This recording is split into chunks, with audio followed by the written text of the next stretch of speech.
Welcome, everybody, to today's special IFA program. And as everyone logs in, we'll get started in about 30 seconds.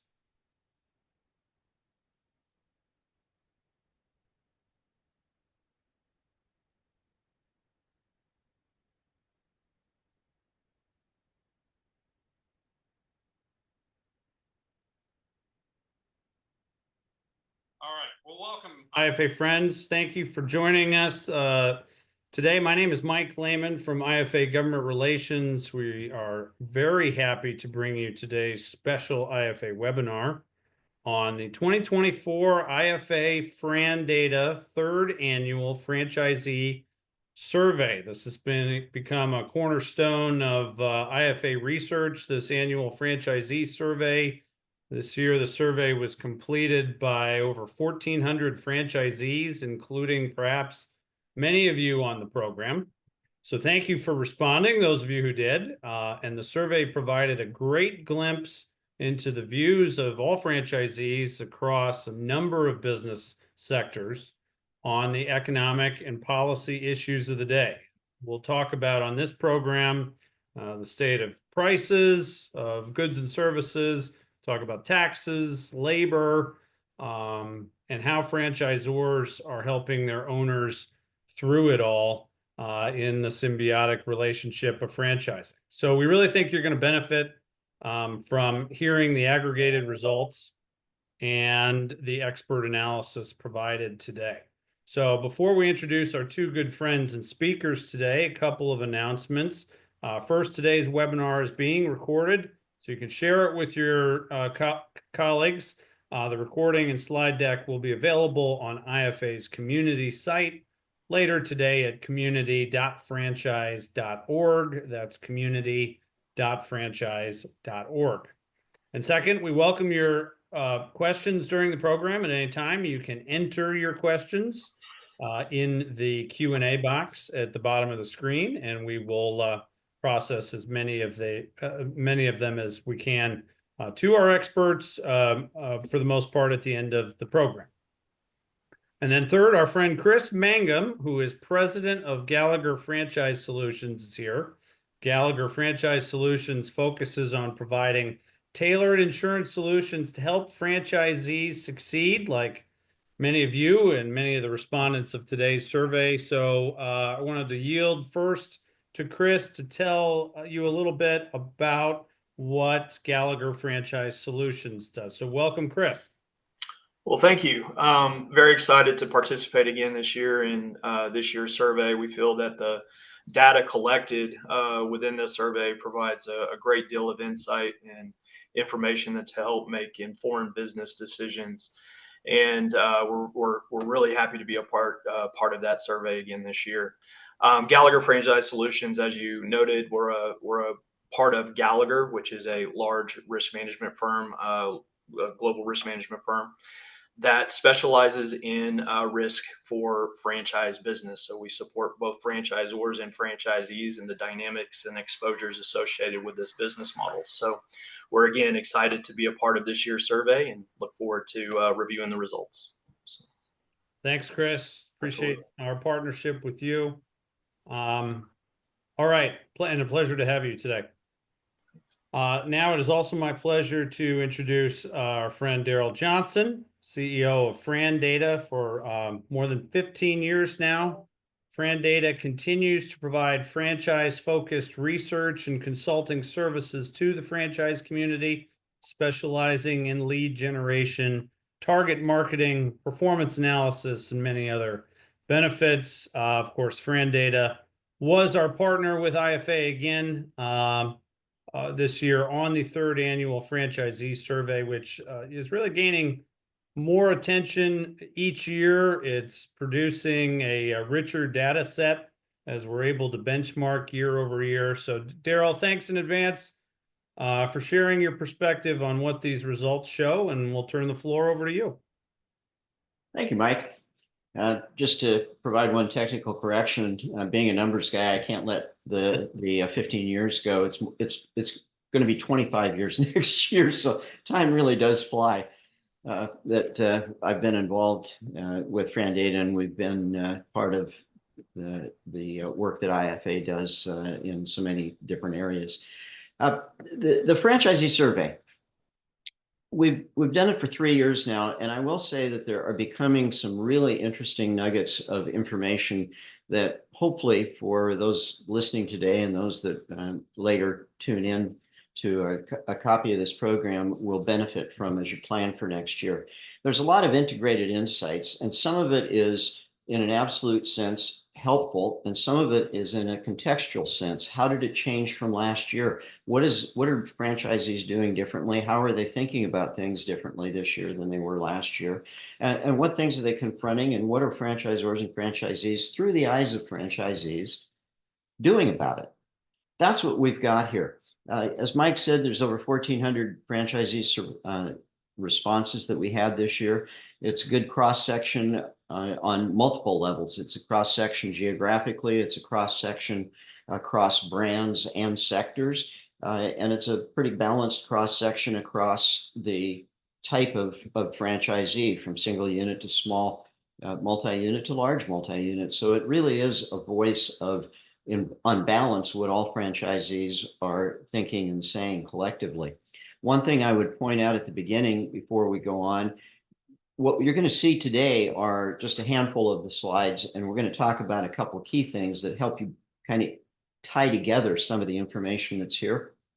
There's a lot more information in the slide deck, in the report itself, that gets down into sectors and into more detail geographically as well, that I would encourage you to look at. So we're just going to hit a few highlights here. Next slide, please.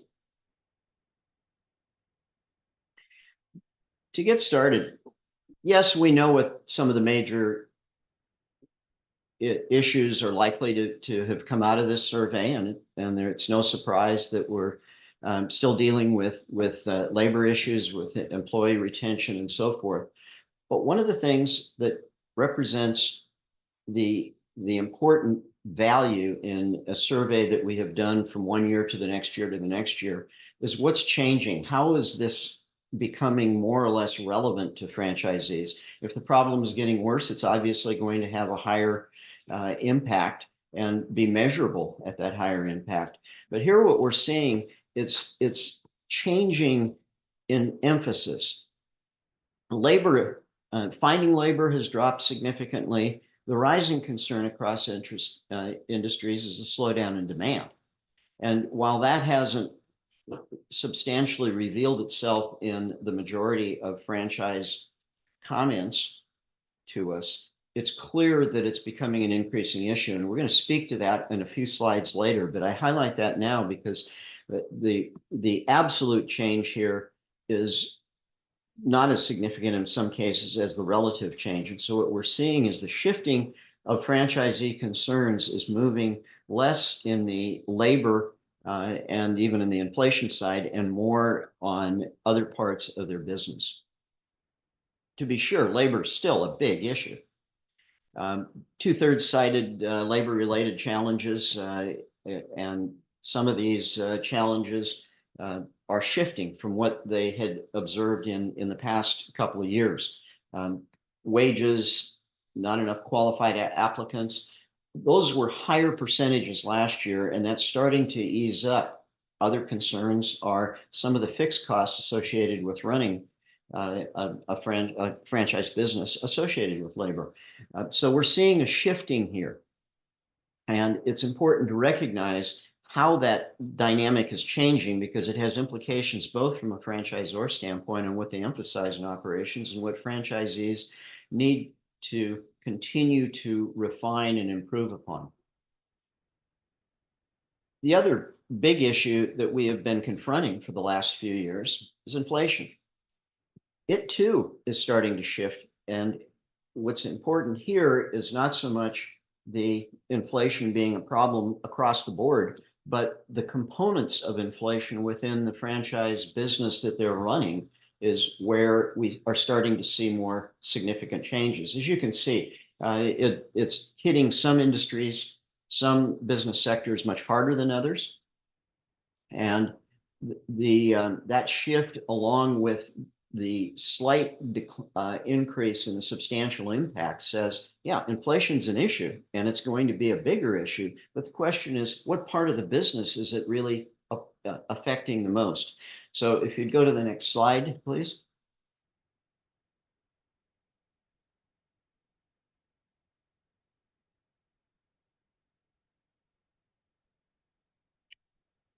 As I noted, about 2/3 of all franchisees responded that labor is an issue and that it continues to be an issue. The wage pressure, the lack of suitable applicants continues to highlight where most franchisees are saying the problems lie. On average, I said, without labor issues in managing 2 units, while those facing are both hiring retention problems, manage 10 units. So within the size distribution of franchises, it's also shifting. Employee motivation, work ethic issues, those are things that, while at 6%, you could say that's not very significant. If we look at what they were highlighting last year, they were far more focused on just getting qualified applicants than they are now. Next slide, please.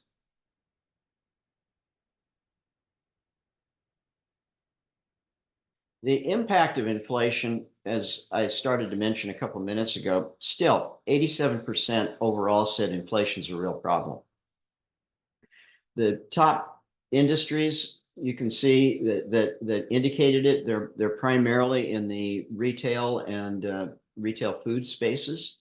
So a lot that are dealing with both labor costs, employee costs that are necessary to the business and hard to work around with other types of solutions. And also those that have higher cost of goods sold. And those businesses continue to be suffering from the overall inflationary pressures. However, the cost increases by industry, and if we could go to the next slide, please. What starts to reveal itself in where the shifting pattern of inflation is impacting their businesses. Yes, labor costs, 84% said franchises said that labor-related expenses had a very large impact or a significant impact on their business. A significant portion of those were in areas where personal services or retail-based types of businesses.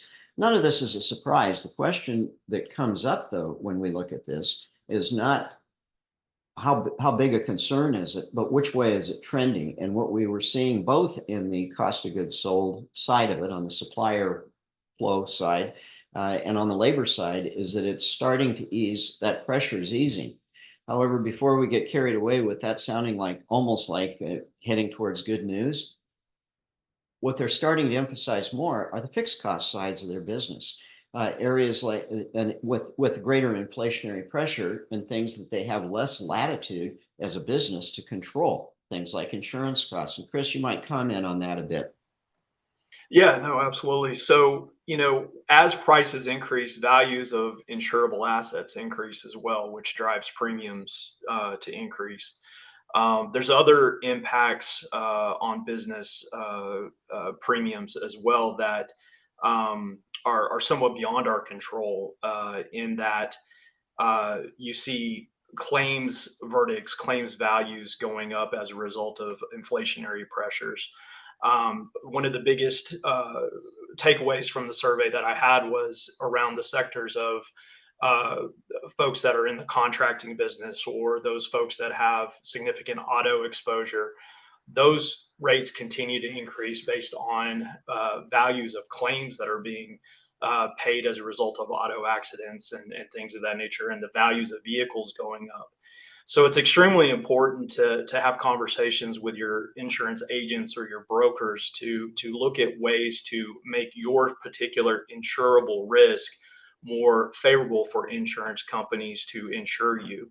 And there's various methods that you can take as far as loss control and things of that nature that can help make you a more favorable insurable risk that could help decrease the impact of what these inflationary pressures are having on premiums that we're seeing. So very important to start having those conversations if you're not already with your agent or your broker as far as ways that you can combat these premium increases. All right, next slide, please. The additive effect of having the inflationary pressures that, while it's shifting, as we just noted, still remains a major challenge for franchise businesses. The consequence of all of this is that we are seeing earnings erosion. And this earnings erosion, it seems to have been identified across the board. If you look at the percentage of franchisees with reduced business earnings by business size, you think, well, maybe scale might allow you to mitigate some of this because you can add more units, maybe gain some efficiencies from that. Fact of the matter is, it would appear that the larger franchisee groups are having a more difficult time from an earnings standpoint than the single unit and small multi-unit operators. Industries, it cuts across all industries. In other words, it's pervasive, and the impact across all of this, there doesn't seem to be a clean cure in the way the businesses are configured. So we have to look a little beyond that and say, first of all, are they still expecting that in the future? Or are we going to see this kind of take care of itself and ease pressure? Next slide, please. Well, the answer from a franchisee survey perspective is almost 2/3 of them said there's no indication that they're going to see an easing of the overall inflation. The components changing, but the impact in aggregate is still stress on earnings and decline pressure on earnings. And that is a significant message to both franchisors and franchisees that then gets us to, well, what do we do about all this? If this is what we're stuck with, how do we address it? And here's where franchisees' feedback can start to inform the planning cycle that we're in now for next year for both franchisors and for fellow franchisees. Next slide, please. Let's start with what isn't working. Raising prices. You can see that increasing and raising prices, 86% are trying to, said they did that in 2024, 83% said they did that in 2023. So raising prices. But if you remember just on the last slide, 80% of all franchisees said they've had compressed earnings. In other words, it isn't working. I just read yesterday that the Federal Reserve released data showing small business purchasing power across the last 10 years. We're down back to or pricing power, I should say, not purchasing power. But pricing power for small businesses is now back to the level of 2018 and 2019. In other words, if those of us can remember that far back or what it looked like, there wasn't much wiggle room for pricing pressure. We were in a lot of market pricing competition back then. And now, from a measurement standpoint, the Fed is saying that's where we are today. So pricing your way out of this doesn't seem to be a very good answer, and franchisees are reflecting that. Their earnings are eroded to the extent of 80% of them saying that it isn't. So where are they turning? Well, let's look at the other things they're talking about here. Some of it are related to the fixed costs of their business, energy efficiency, utilizing higher lending to help finance higher costs, trying to patch in efficiency what they can't make up for in pricing flexibility. But one of the key notices here that we would bring to your attention is what they are expecting in the way of increased benefit from new technology and processes to improve operational efficiency. And therein lies a strong message to franchisors. They are expecting change in their operations. They're expecting flexibility in addressing the inflationary pressures that over the last 2 years, they tried to solve primarily with pricing flexibility. And we've kind of run that game as far as we can. Next slide, please. So what are they doing? Well, before we get carried away in some of the specific things they're doing, why are they even in the business model at all? If this is all the things that are confronting franchising in general, is it even worth it? And the answer in this franchisee survey, broad-based, balanced, large, small franchisees across sectors, across geography, was an overwhelming part of the solution to these pricing pressures, to the earnings pressure that they're all feeling, comes from shared practices. It comes from the benefit of seeing what their fellow franchisees, not only within their system, but across systems are doing to address this. In other words, the answer lies in large part in businesses figuring out solutions that work and don't work, and then others taking advantage of the knowledge that that represents to them. For franchise development folks on the call, this graph is probably a pretty good basis for your part of your pitch book to prospective franchisees. Why franchising? Well, yeah, we're all businesses are having earnings compression in the small business areas. I shouldn't say all, but certainly a vast majority of them are. And as you talk to your prospective franchisees and they talk to franchisees in these systems, that's going to come through. Well, part of the validation is, what are they doing about it? Well, they're getting benefits from franchisor. They're getting guidance in retention strategies, employee recruitment, in the things that a collective group can solve more efficiently than the trial and error on an individual basis. And that's what comes across as the strength of the franchise business model in good times. But in times where there's stress, as we are now seeing increasingly in franchising, the strength even plays out more strongly. And that has implications both for franchisors and for franchisees. So from a franchisor support standpoint, what does it mean? Next slide, please. Well, here's what franchisees say it should mean. It should mean information sharing across systems to inform better decision making.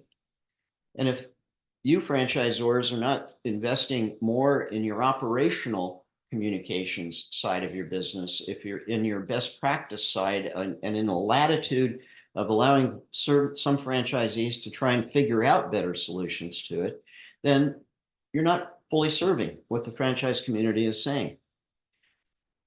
And you look across all of these things they're talking about, so much of this speaks to a collective experience of a system and collective experiences across systems. One of the things that I would note for Fran Data, we're getting a lot more research inquiries about best practices, what's working and what isn't on a particular topic. It may be training, it may be some aspect of franchising where the knowledge of a particular franchisor is understood to be at a stage where benefiting from what others are doing or learning from what others are doing is going to strengthen their system as well.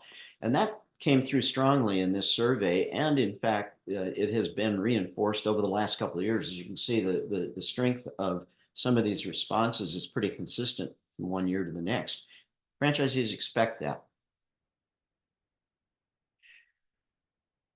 With that, we're going to turn to two additional sets of questions that we talked about in the survey, or that we added to the survey this year, that were reflective of things that are going on in both the regulatory world and generally in the legislative world. Before that, I'll turn it back to Mike.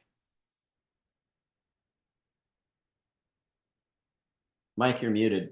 Sure am. Thank you. Thanks, Daryl. Great stuff. And as we pivot to the next slide, I'll just introduce the topic of responsible franchising here on slide 14. A lot of talk about responsible franchising because with all the growth we've seen, over 800,000 units of of franchises this year for the first time in 2024. So, we've surpassed pre-pandemic levels of growth in this community. And there's so much good. And at the same time, regulatory scrutiny has probably never been higher than it is right now at the state, federal levels. And so there's a lot of interest in franchise outcomes, and certainly IFA leads the way in caring the most about those. So we've initiated this responsible franchising platform with some new suggested best practices, dare I say, responsibilities for franchisors, franchisees, and suppliers, all in the name of improving outcomes in franchising. And so one of the things we're supportive of is promoting additional disclosure in franchise disclosure documents. And so and the idea there is the more information prospective franchisees are armed with, the better the outcomes, the better the marriages between franchisor and franchisees will be, and better outcomes in the end. So we asked franchisees here, as you see, what's your opinion of the state of the FDD? Is there enough information, or is it useful? And as you see, 54% believe that the FDD generally provides adequate information, but 60% supported a change and effectively, support our hypothesis that the FDD could use some work.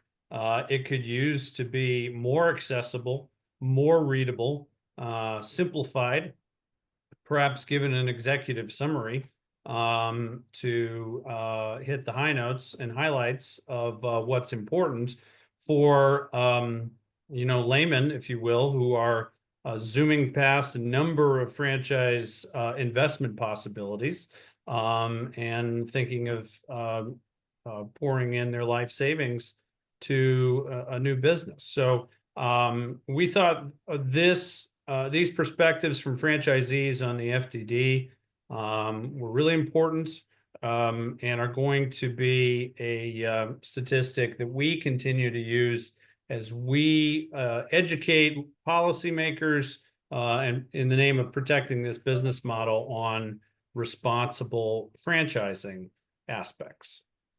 So pivoting from the FDD on this next slide we are within 2 weeks of the presidential and national elections.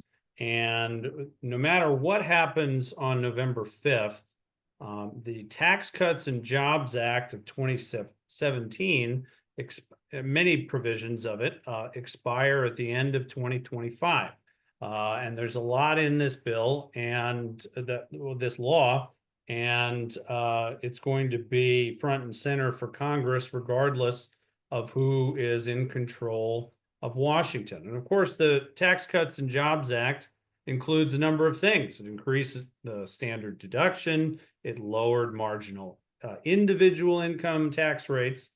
But most germane to franchisees, it also created a pass-through deduction, allowing eligible small businesses, taxpayers, to deduct up to 20% of their qualified business income. This pass-through deduction, known as 199A, is something IFA fought like heck for back in 2017, because it was really necessary, we thought, to provide a degree of parity between small businesses and the large rate cut that was included in the Tax Cuts and Jobs Act for C corporations, larger businesses. And of course, as policymakers always seem to have misapprehensions about the franchise model, even as they were enacting 199A, we had to make sure that that small business deduction would also cover small franchise businesses, and franchise businesses were covered by the benefit, which they were. And it's been billions of dollars in credit and savings for franchise businesses. So we asked franchisees, about their awareness of the Tax Cuts and Jobs Act and its impact. And as you see, 50% of franchisees recognized that the Tax Cuts and Jobs Act, TCJA, is expiring, and but that means 50% we're not aware. And so there's a lot of um, there's a lack of awareness about the impact of this bill. We appreciated all the of this law. We appreciated all the candor of this looming tax cliff that is coming at the end of 2025.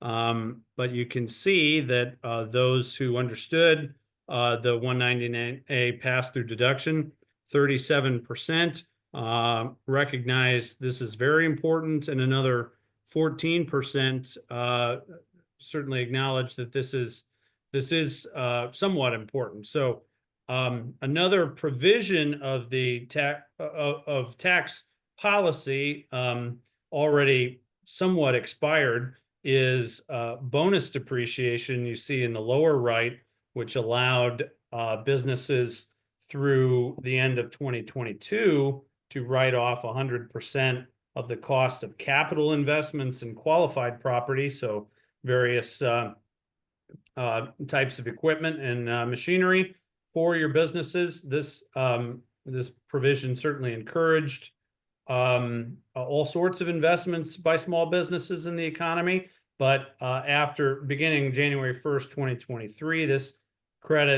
benefit decreases by 20% a year until it fully expires in 2027. Actually, a higher percentage of franchisees said this was very important, 43%, this bonus depreciation provision.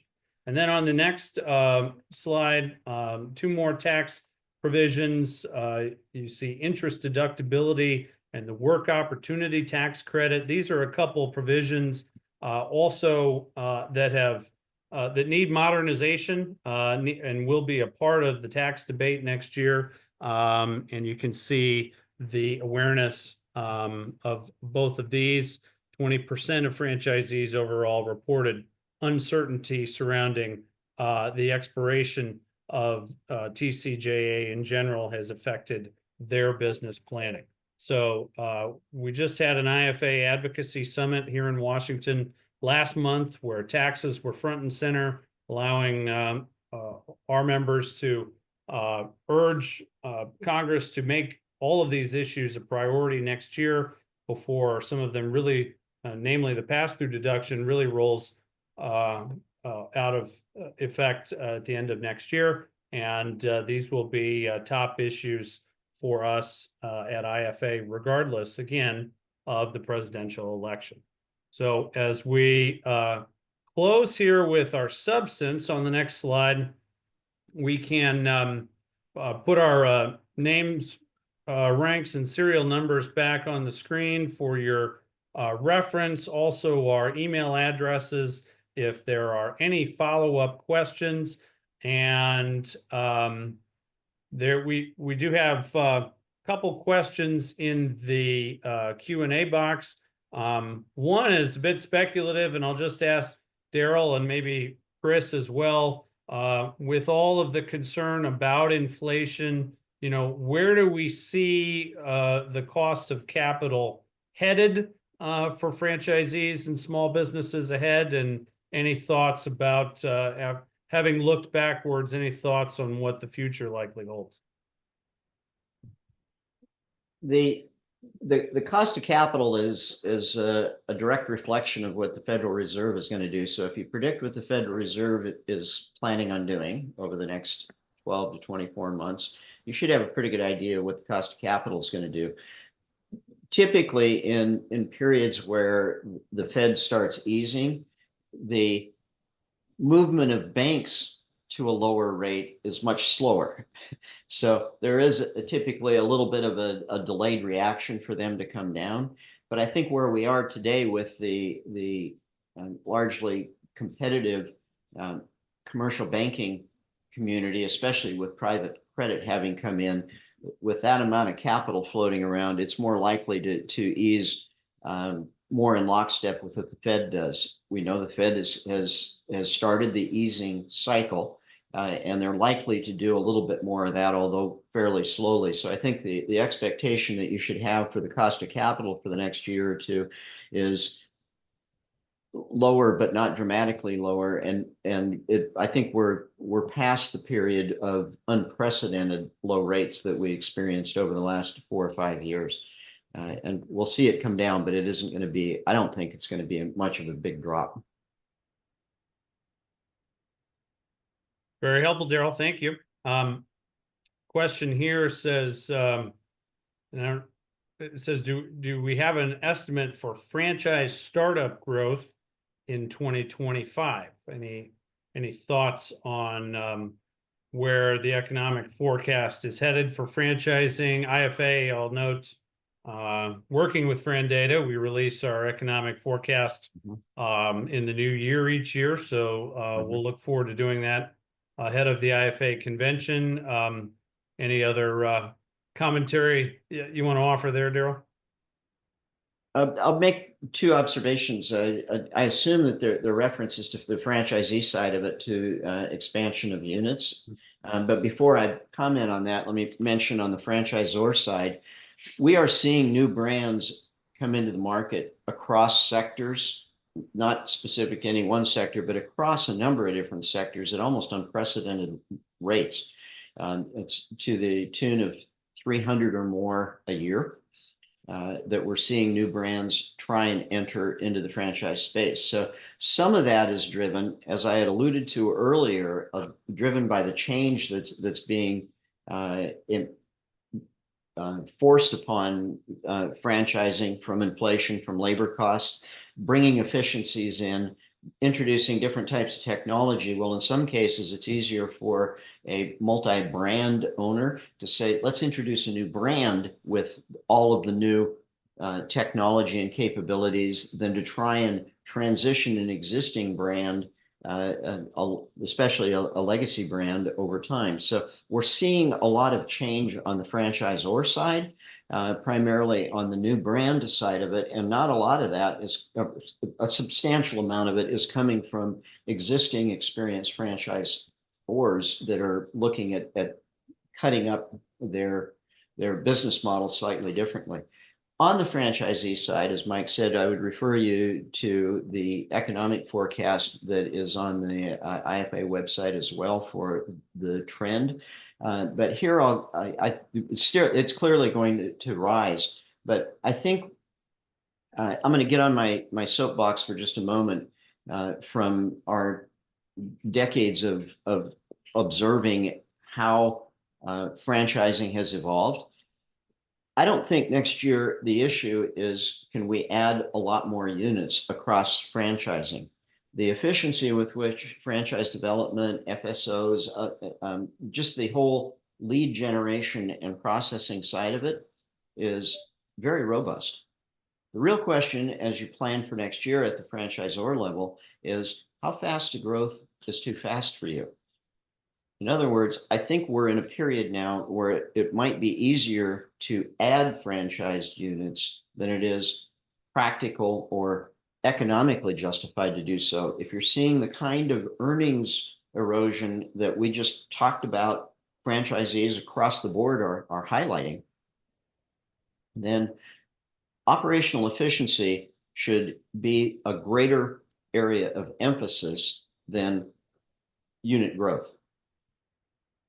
Get the house more efficient and operationally sound, and that growth will fall in your lap. So I think the issue is not can you, but to what extent you should grow at a certain pace for next year.